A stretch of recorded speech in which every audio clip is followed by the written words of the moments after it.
तो अभी पीएच का डर निकल गया क्या, बताओ कि अभी भी है किसी को पीएच का डर?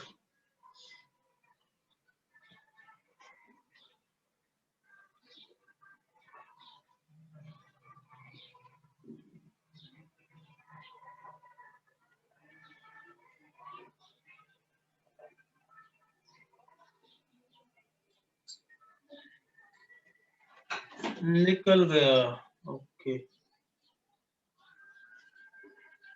तो जरा इस पे जो क्वेश्चन दिया था इस पे, क्योंकि वो बताना इसलिए जरूरी है, बाद में ऐसे बहुत सारे मिक्स क्वेश्चन आएंगे, बोलोगे सर ये तो बताया नहीं है। सिर्फ नयन का डर निकला, बाकी का किसी का, बाकी सब डरे हुए अभी भी। तो 20 ml 0.1 मोलर HCl था और 20 ml 0.1 मोलर NaOH सॉल्यूशन था। देखो यहाँ पे क्या क्या दिया है, आप बोलोगे सर ये वॉल्यूम है, ले वॉल्यूम है V1 ले लो, कितना है 20 ml। ये मोलारिटी है, कैपिटल M1 ले रहा हूँ मैं 0.1। तो अब यहाँ पे वॉल्यूम एंड मोलारिटी है, तो क्या फॉर्मूला लग सकता है? Molarity is equal to volume number of moles upon volume. मतलब आप नंबर ऑफ मोल्स निकाल सकते हो M1 इंटू V1, है ना, डायरेक्टली ये N1 आएगा। वैसे यहाँ पे भी N2 is equal to M2 V2 निकाल सकते हो। तो यहाँ पे N2 वो सब दोनों सेम आ रहे हैं, मतलब M2 है 0.1, V2 है 20, तो ये 2 N2 का आ रहा है 2, N1 क्या आ रहा है ये देखो 0.1 इंटू 20, तो N1 कितना आ रहा है 2। ये इसलिए बता रहा हूँ आगे काम का है ये, फिर आप मत बोलना कि ये बताया ही नहीं कभी सर आपने। अब ये समझ गया। अब मेरे को बताओ कि इसके भी मोल सेम है, इसके भी मोल सेम है। अब ऐसा भी सोचो, इस ये HCl के भी मोल सॉल्यूशन में सेम है, इसके भी सॉल्यूशन में सेम है। इसका मतलब ये आपको H+ देता होगा और ये आपको OH देता होगा। इनके मोल सेम है, मतलब न्यूट्रल है। वो पहला वाला तरीका था, ये दूसरा तरीका है, और इसके बाद कोई तरीके नहीं है। एकदम डायरेक्टली आप बोल सकते हो इनको न्यूट्रल है करके। बोले डायरेक्टली क्यों बोलेंगे? अरे रुको जरा, 41 लोग हैं बस। तो चलो मैं आगे, अब डर नहीं लगेगा। अभी एक और क्वेश्चन दिया था मैंने, ये वाला,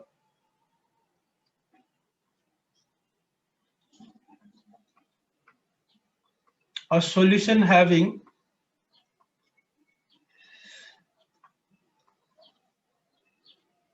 the largest pH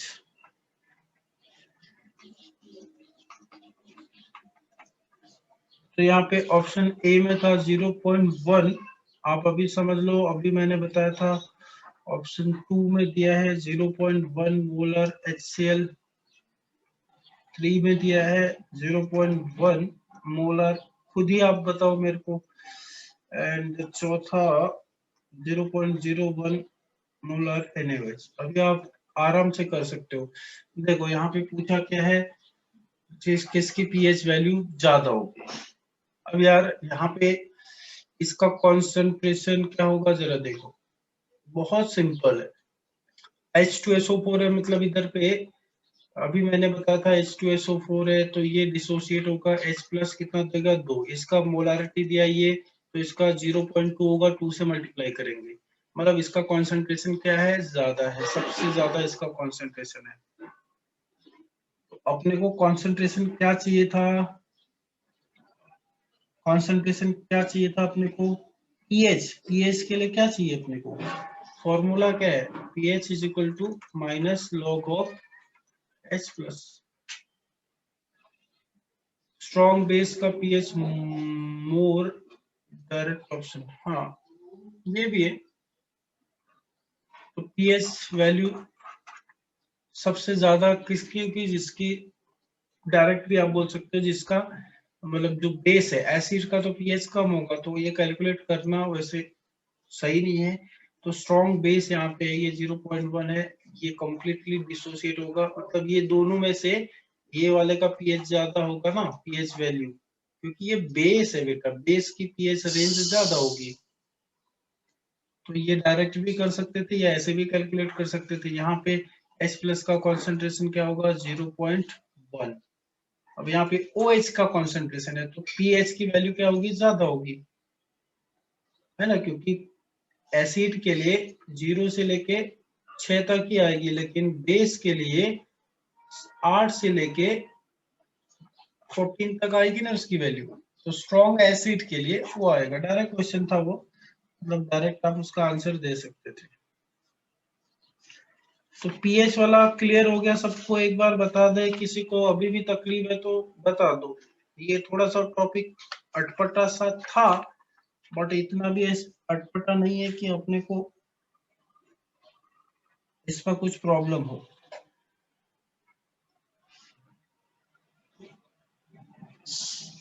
तो अब मैं थोड़ा सा रिवीजन ही करा रहा हूँ, आज रिवीजन के मूड में हूँ मैं, क्योंकि फिर बाद में फिर आप बोलते हो कि हमको समझता ही नहीं है। तो ये आपको इसमें लिखना है आगे, मेन इसमें सिलेबस में ही लिखना है आपको ये।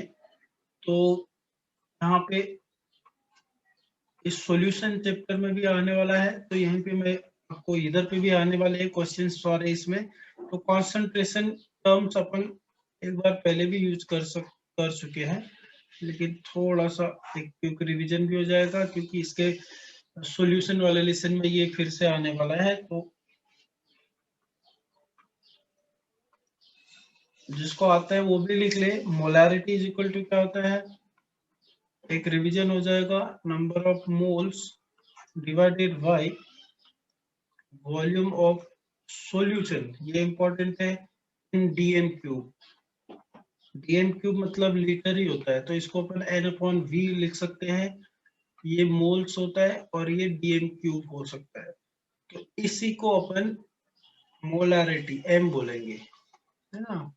मोलारिटी कैपिटल M होता है, ये याद रखो। और मोलालिटी जो होता है वो, मोलालिटी जो होता है वो स्मॉल m होता है। वो क्या होता है, number of moles of solute obviously divided by mass of solute in KG, ये याद रखना आपको। मास मतलब W हो जाएगा आपका, solute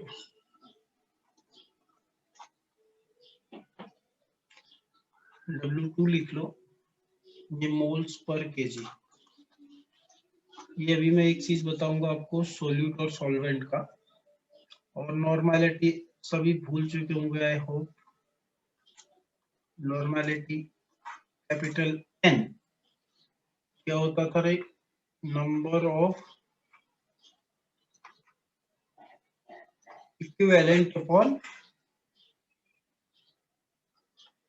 volume of solution in dm cube, ऐसा भी लिख सकते हैं अपन। तो इसको शॉर्टकट में इक्विवेलेंट, इक्विवेलेंट अपॉन वॉल्यूम,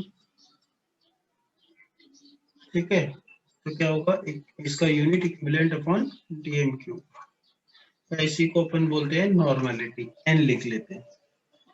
दूसरा यहाँ पे एक चीज लिखा देता हूँ मैं, चलो, इक्विवेलेंट मास ऑफ एसिड। तो कैसे निकालते हैं अपन, equivalent mass, molecular mass upon N factor या उसकी बेसिसिटी, एन फैक्टर ले लो। जैसे example, equivalent mass of HCl निकालना है, तो इसका मॉलिक्यूलर मास HCl मतलब 36.5 बाई डी, तो इतना हो जाएगा। वैसे ही एग्जांपल H2SO4 का बोलो तो 98 आता है, 98/2, 2 क्यों ले रहे हैं आपको समझ में आ गया, एन फैक्टर है। या फिर ये एन फैक्टर को अपन बेसिसिटी भी बोल सकते हैं ना, बोल सकते हैं ना, बोल सकते हैं। और बेस का अपन बोल सकते हैं इक्विवेलेंट मास ऑफ बेस, क्या हो जाएगा, वही मॉलिक्यूलर मास अपॉन एसिडिटी लिख देते हो इधर पे, या एसिडिटी और एन वेक्टर। तो जैसे इक्विवेलेंट NaOH का निकालना है, NaOH कितना होगा मॉलिक्यूलर मास, ये सब पता होना चाहिए, 40/1 हो जाएगा। अगर इक्विवेलेंट वेट ऑफ आपको MgOH निकालना है तो Mg 12 होता है, और ये इसमें 58 आ जाएगा, 58/2। 2 और इधर 1 क्यों कर रहा हूँ ये आपको समझना है, यहाँ पे इसका n फैक्टर 2 रहता है। तो ये आपका एक क्विक रिवीजन हो गया है। उसके बाद ये, हाँ, उसके बाद और एक चीज लिखो,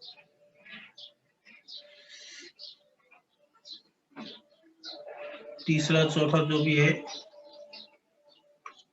ये इंपॉर्टेंट है, नंबर ऑफ मोल्स, ठीक है, number of moles and millimoles of a substance and the solution। ये ऑलरेडी अपन पढ़ चुके हैं। तो नंबर ऑफ मोल्स क्या होता है, नंबर ऑफ मोल्स अभी मैंने बताया था आपको, नंबर ऑफ मोल्स क्या होता है, एक तो आप ऐसा लिखो, मोलारिटी इनटू वॉल्यूम, मतलब N इक्वल टू mv। अभी हमने वॉल्यूम किस होना चाहिए, dm3, और मोलारिटी, ठीक है आपको, ठीक है। और एक ये वाला अपन बात कर सकते हैं, मास ऑफ सब्सटेंस निकालना है आपको, मास ऑफ सब्सटेंस। तो मास ऑफ सब्सटेंस मतलब स्मॉल m से आप ले लो, कैसा लिखेंगे, वही नंबर ऑफ मोल्स से अपन बता सकते हैं इसको, क्योंकि मैंने आपको एक फॉर्मूला बताया था, number of moles is equal to given mass upon molar mass. तो mass of substance m is equal to क्या होगा, number of moles into molar mass, और नंबर ऑफ मोल्स क्या होता है, मोलारिटी इनटू, ये समझो चीजों को, अगर यहाँ पे n और v की वैल्यू में डाल सकता हूँ ना, तो इसका मतलब है molarity into volume into molar मास, ये आपको उसका मास ऑफ द सब्सटेंस देके जाएगा। क्लियर है ये, इसको A ले लो, दूसरा B अपन बात करते हैं, मिलीमोल्स।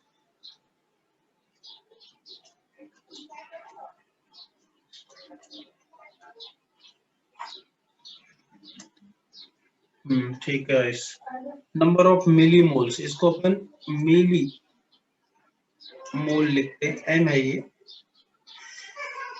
ठीक है। तो मोल्स के जैसा ही होता है, जैसा मोल्स अपन निकालते हैं m इंटू वी, वैसे ही ये भी m इंटू वी होगा, मोलारिटी इंटू वॉल्यूम होगा। बट ये मिली में क्या होता है, 10 का पावर 3 होगा मिली, मतलब यहाँ पे जो वॉल्यूम है यहाँ पे dm³ में था, नंबर ऑफ मोल्स में, नंबर ऑफ मोल्स निकालने में, मिली मोल्स मतलब वो मिलीलीटर में होगा वॉल्यूम। ये इंपॉर्टेंट पॉइंट है, ऐसा कुछ खास इसमें प्रॉब्लम नहीं आना चाहिए। बस इसके बाद एक और आपका बच गया है, चौथा वाला, वो भी इम्पोर्टेंट है, उसका यूज एक लेसन में नहीं, ऐसे 4 लेसन में यूज होता है। तो ये लिख लेंगे आप, number of equivalent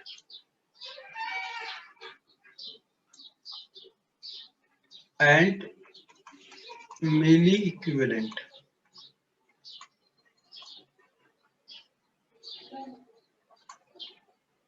of a substance in solution, ठीक है। तो नंबर ऑफ इक्विवेलेंट पहला वाला पॉइंट है, इसमें ए ले लो, नंबर ऑफ इक्विवेलेंट अपन कैसा लिखते हैं, EQ लिख लेते हैं। कैसा होता है बताओ, नंबर ऑफ इक्विवेलेंट कैसे निकालते हैं अपन,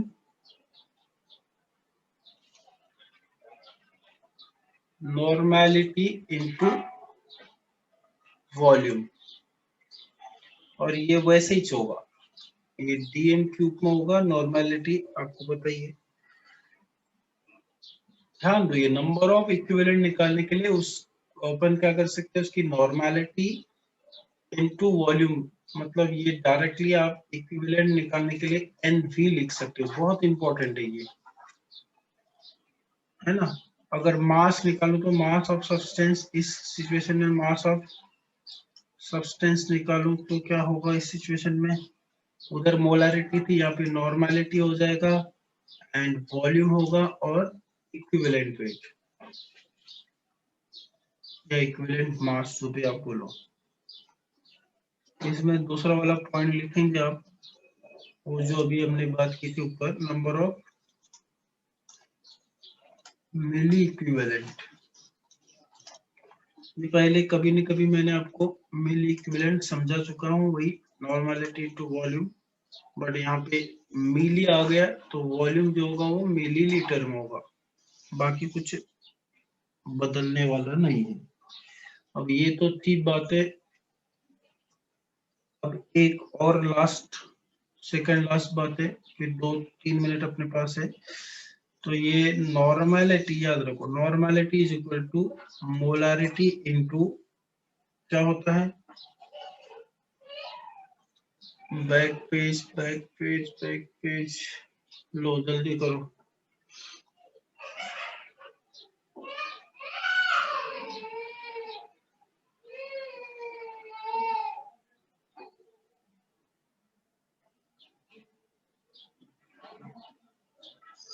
हो गया, एन फैक्टर डन, ठीक है। तो मोल नहीं अनुज, वो ऐसा नहीं, normality is equal to molarity into value, हाँ ये वाला फॉर्मूला ठीक है, बट ये भी मैं लिखाऊंगा, पहले ये वाला थोड़ा सा देखो। एन फैक्टर मतलब अपन कैसे, एन फैक्टर तो अपन अभी मैंने एक फॉर्मूला बताया था, molarity is equal to normality into n factor. ये जनरली इसको अपन एसिड और बेस के लिए यूज करते हैं। थोड़ा सा मैं इसको लिखा दूं, फिर बाद में आपको पॉइंट में कब ये फॉर्मूले आपको यूज करने हैं इसका मैं आपको अभी लिखा दूंगा। तो normality is equal to molarity into molar mass upon equivalent mass, ये एक फॉर्मूला बनता है। अभी देखो जरा इसको, तो मोलर मास अपॉन इक्विवेलेंट मास क्या हो सकता है, molar mass upon equivalent mass,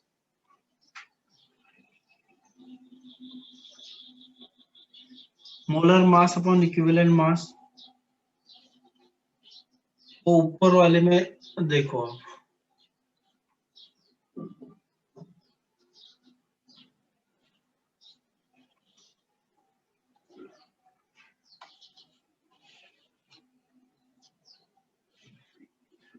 N factor,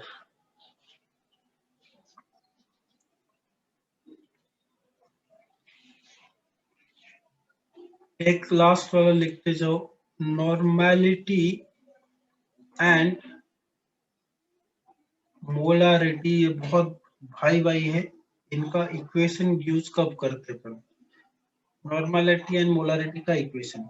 suppose if V1 litre ना, वॉल्यूम क्या है, V1 लीटर है या फिर मिलीलीटर है, जो भी है,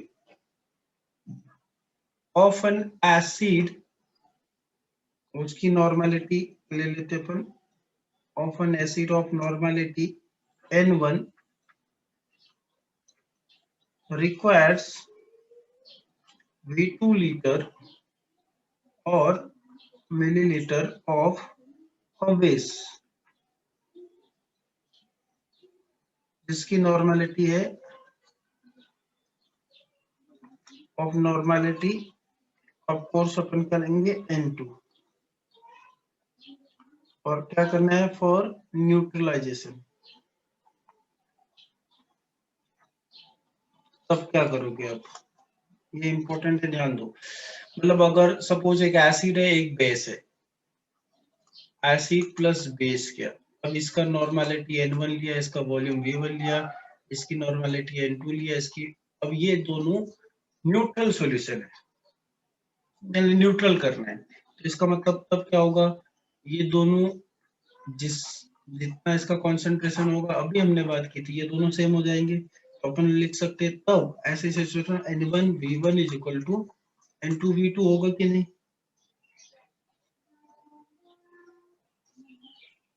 हो जाएगा ना।